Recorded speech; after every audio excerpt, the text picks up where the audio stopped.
मध्य प्रदेश चुनाव को लेकर अब क्या सियासी गलियारों में खबर दौड़ने लगी है। जहां दोस्तों लॉकडाउन के बाद एमपी का चुनावी माहौल क्या कहता है और अब क्या होने वाला है। 230 विधानसभा सीट, इसके अलावा उपचुनाव की 3 विधानसभा सीटों पर जल्द चुनाव होने वाला है।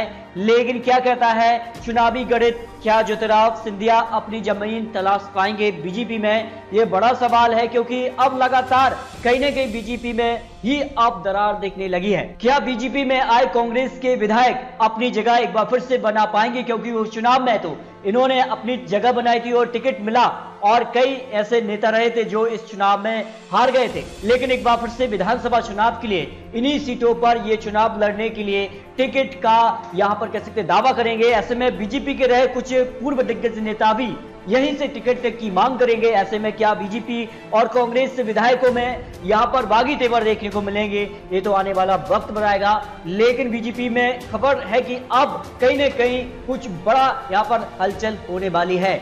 लेकिन बीजेपी में अगला मुख्यमंत्री कौन होगा, यह बड़ा प्रश्न चिन्ह बन चुका है, क्योंकि वर्तमान में तो मुख्यमंत्री यहां पर शिवराज सिंह चौहान जी हैं, लेकिन अगला मुख्यमंत्री 2023 में बीजेपी की तरफ से कौन हो सकता है, ये बड़े दिग्गज नेता इस रेस में आगे चल रहे हैं। कमलनाथ लगातार यहां पर जो है कांग्रेस को मध्य प्रदेश के लिए जो है नए नए यहां पर कह सकते हैं प्लान तैयार कर रहे हैं और यहां पर कह सकते हैं कि कांग्रेस के लिए यहां पर वापसी के दरवाजे भी खोल सकते हैं, जिस प्रकार का माहौल बना हुआ है। क्योंकि दमोह में जिस प्रकार का उपचुनाव था और उपचुनाव में कांग्रेस ने जीत हासिल की और साफ संकेत दिए आने वाले विधानसभा चुनाव में कांग्रेस यहां पर मजबूती से वापसी कर सकती है।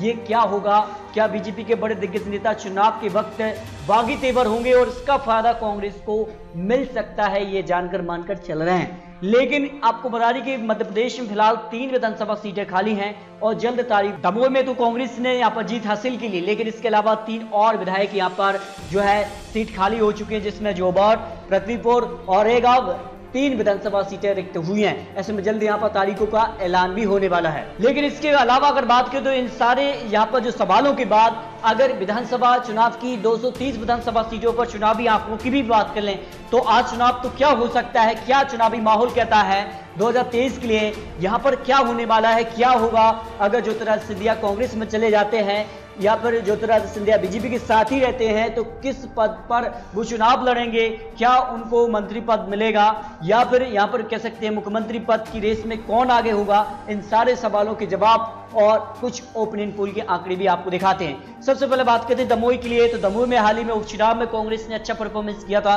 और इस दम पर अब दमोह की 4 में से कांग्रेस को 3 विधानसभा सीटों पर जीत मिलने की संभावना है, जबकि बीजेपी को 1 विधानसभा सीट पर जीत मिलने की उम्मीद यहां पर दिखाई दे रही है। इसके अलावा छिंदवाड़ा की 7 विधानसभा सीटें, क्योंकि छिंदवाड़ा कांग्रेस का एक मजबूत स्तंभ है और यहां पर बात करें तो बीजेपी को 2 विधानसभा सीटें और कांग्रेस को 4 और 1 बीएसपी के खाते में जाने की संभावना लगाई जा रही है। दतिया की 3 सीटों में से बीजेपी को 2 और 1 सीट कांग्रेस के खाते में जाने की संभावना है।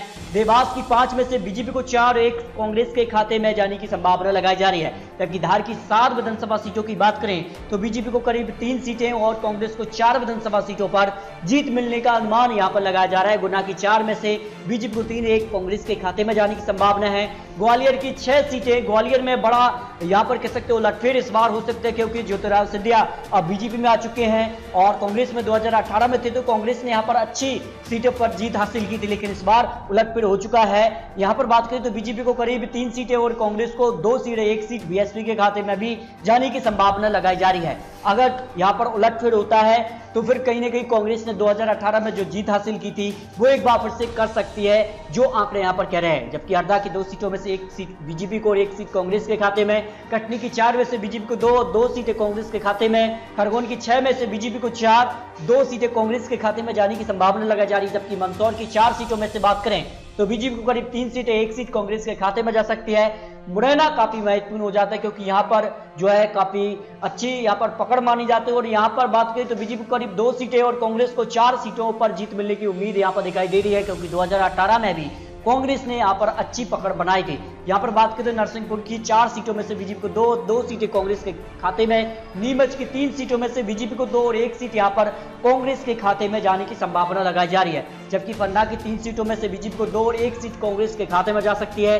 रायसेन की 4 सीटों पर बीजेपी को 1-2 सीटें कांग्रेस के खाते में, 1 सीट बीएसपी, क्योंकि बीएसपी का ये क्षेत्र में काफी अच्छा वोट बैंक माना जाता है। और यहाँ पर बात करें राजगढ़ की 5 में से बीजेपी को 3, 1 सीट कांग्रेस के खाते में और 1 सीट अन्य के खाते में भी जा सकती है। जबकि रतलाम की 5 में से बात करें तो बीजेपी को करीब 4 सीट और 1 सीट यहाँ पर कांग्रेस के खाते में जा सकती है। यहाँ पर बात करते हैं रीवा की 8 में से बीजेपी को करीब 5 विधानसभा सीटों पर जीत मिल सकती है, जबकि कांग्रेस को 3 विधानसभा सीटों पर। जबकि सागर में बड़ा उलटफेर हो सकता है। सागर में बीजेपी के 3 बड़े दिग्गज नेता आते हैं, जिनमें अगर बात करें तो भूपेंद्र सिंह मंत्री जी और यहाँ पर गोपाल भार्गव, और यहाँ पर हाल ही में जो कांग्रेस से आए यहाँ पर कह सकते हैं गोविंद सिंह राजपूत अब बीजेपी में आ चुके। तो 3 मंत्री बीजेपी के सागर से आते हैं। तो सागर में बीजेपी को करीब 6 सीटें, जबकि कांग्रेस को 2 सीटें मिलने की संभावना यहाँ पर लगाई जा रही है। जबकि सतना की 7 विधानसभा सीटों में से बीजेपी को करीब 4 और कांग्रेस के खाते में 3 सीटें। सीहोर की 4 में से बीजेपी को 2 सीटें कांग्रेस के खाते में जा सकती हैं। सिवनी की 4 में से 3 सीटें बीजेपी को और 1 सीट यहां पर कांग्रेस के खाते में जाने की संभावना है।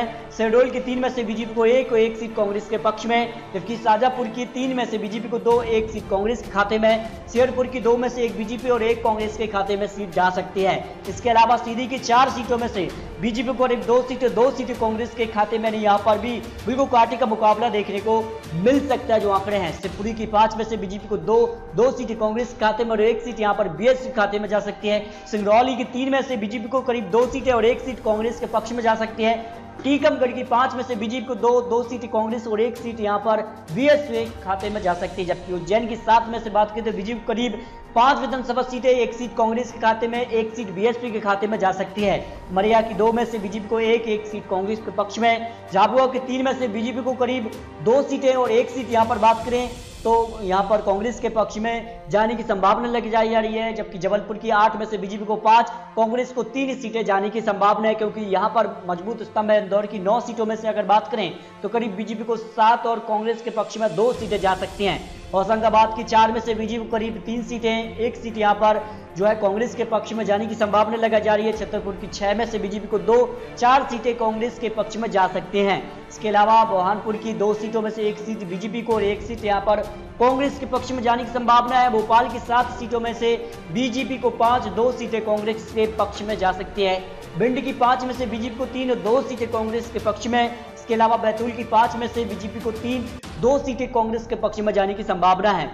बड़वानी की यहाँ पर 4 में से बीजेपी को 2 सीटें कांग्रेस के पक्ष में जा सकती हैं। बालाघाट की 6 में से बीजेपी को 4 सीटें कांग्रेस के पक्ष में, 2 सीटें यहाँ पर जाने की संभावना लगाई जा रही है। अनूपपुर की 3 में से बीजेपी को 1 सीट कांग्रेस के पक्ष में जा सकती है। आगर मालवा की 2 सीटों में से दोनों सीट जो है बीजेपी के खाते में जा सकती हैं।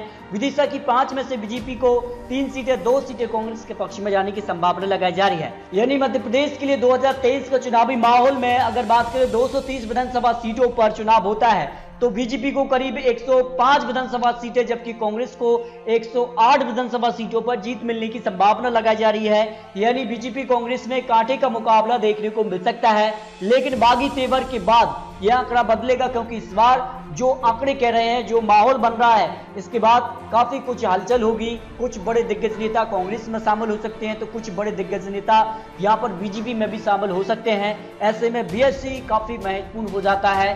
क्या बीएसपी यहाँ पर एक कह सकते हैं ट्रम्प कार्ड बनेगा और वो तय करेगा कि आखिर मध्य प्रदेश में किसकी सरकार बनेगी, क्योंकि 2018 में भी यहाँ पर बीएसपी के दम पर ही कांग्रेस ने सरकार बनाई। लेकिन जो है ज्योतिरादित्य सिंधिया के साथ जो बागी तेवर, कुछ एमएलए रिजाइन के बाद जो है बीजेपी ने अपनी सरकार बना ली। तो 2023 में किसकी बनने वाली सरकार, क्या होने वाला है मध्य प्रदेश में, इस पर अपनी राय कमेंट बॉक्स में रखिए। आखिर मध्य प्रदेश में बीजेपी की तरफ से अगर जीतती है तो कौन बनेगा मुख्यमंत्री, या फिर मध्य प्रदेश के लिए अगले मुख्यमंत्री कमलनाथ होंगे, इस पर अपनी राय कमेंट बॉक्स में रख सकते हैं। और इसी प्रकार लेटेस्ट अपडेट के लिए अगर आपने अब तक चैनल को सब्सक्राइब नहीं किया तो प्लीज चैनल को सब्सक्राइब कर लीजिए।